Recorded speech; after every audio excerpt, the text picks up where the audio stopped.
My husband embarrassed me in front of my high school bully, and I couldn't be happier. I always thought women were doomed to love more than men, until I met Blake. Me and Blake had been together for 4 years. He was every woman's dream guy. He kept his place super clean, never let me cook without doing the dishes for me, and even memorized my period cycle so he knew when to buy me flowers and chocolate. But he always tried to make things a competition. Like the day I got my college degree, he signed up for dozens of prestigious internships. At the time, I thought it could be a good thing. I figured it just meant we always pushed each other to be better. Funny. Anyways, a few months ago, I got an invite to my high school reunion. Picture the geeky girl in the before of glow-ups in Disney movies. Because up until the day I graduated, that was me. But now I had a life I was proud of, and in all honesty, ready to flaunt. I told Blake as soon as he got home. I remember wanting to trash talk the girls at school together, about how we'd make everyone rot with jealousy. Honey, I don't think you have much to show off. I mean, it's not like you've really changed much. For a second, I swear I thought he was pranking me. I reminded him that, for one, I don't have braces and big glasses anymore. I've lost over 80 pounds since then. I think he realized he messed up because he immediately began backpedaling and saying that he just had a long day, that he'd be more than happy to go with me. Well, I myself was extremely exhausted, so I just accepted his apology and marked the date for the reunion. I bought myself the most flattering and expensive dress I could find. My shoes, purse, necklace, and earrings were all perfectly coordinated, and when the day came, I smiled at myself in the mirror, knowing I had come a long way. I expected a, "You look nice" from Blake, or even something about the color of my dress would have been nice, but instead, he asked me if I could wear less accessories so I don't show him up. I told him no, and he just rolled his eyes. Next thing I knew, he was grabbing these cufflinks from a Cartier box, and switching his watch for a Rolex,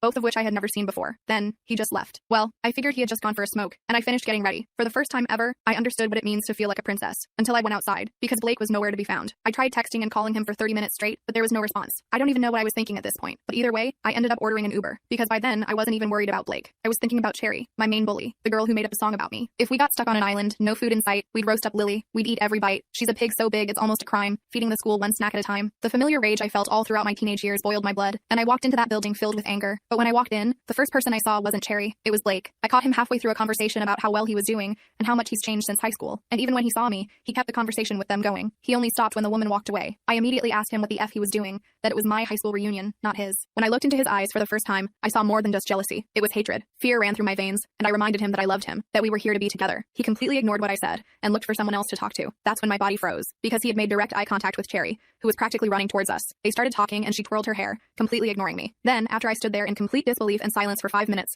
she finally turned to me and asked who I was. Despite everything, I was hyped. This is the moment every bullied kid dreams of. The moment their bully doesn't recognize them, and it's clear they're hotter and richer than them now. But before I could say anything, my husband chimed in. "Damn, you don't even recognize her. This is Lily. Remember the girl from the song?" My heart dropped. I saw a glimmer of intense jealousy in Cherry's eyes before she started cackling. For a moment, I was glad no one else was listening to this train wreck. But that's when my husband started clicking his fingers, tapping his foot, and humming to the tune of the song. I wanted to crawl into a ball. Soon, everyone turned to look at me, and I heard whispers. My eyes locked with Blake's, and even as mine were filled with tears, his were filled with joy. By instinct, I wrapped my arms around him. I just wanted to disappear, but he didn't even touch me. He just kept singing the song and told me to stop taking life so seriously. So I did what I always do. I just smiled and pretended to be completely fine. I told Blake he was right, because I knew there was only one way to win, only one force in my favor, and that was the power of underestimation. I couldn't tell you what I did to Blake in this short. The full video is on my channel and linked below.